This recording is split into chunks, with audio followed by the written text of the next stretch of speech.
The sound of the wind tugged Grace from a deep sleep. Instead of a drawn-out howl, it crackled and sputtered and roared. She was so tired, and her limbs were heavy. All she wanted to do was to rest a little longer. But that sound.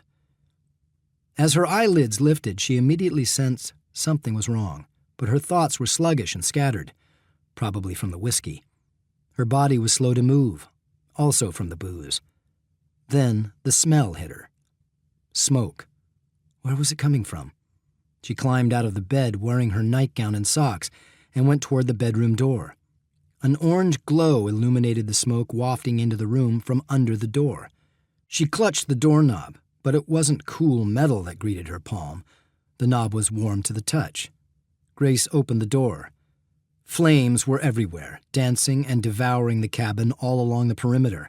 Fire licked up the walls, over the log structure, rippling across the ceiling. Smoke pinched her lungs, causing her to cough. Every breath she took hurt. She covered her mouth and nose with her hand. Shock pulsed through her. Part of her wanted to believe this wasn't really happening, just a terrible, horrible nightmare, and if she woke up, she would be safe. But this was real, and it would kill her. Burning chunks of wood, pieces of the cabin, fell to smolder in the fire, tearing through the cottage. It had already swept across the living room, raging closer. She had to get out. Her gaze darted to the door with watering eyes.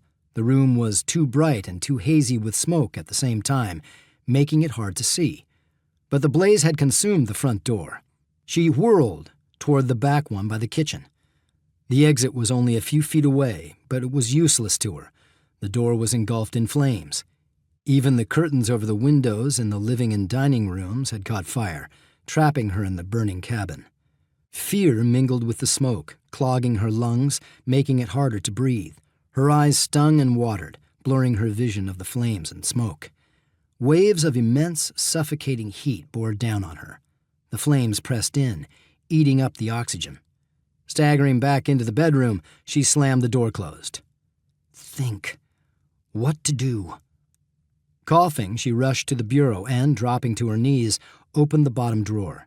She grabbed some towels and stuffed them under the door to keep out as much of the smoke as possible.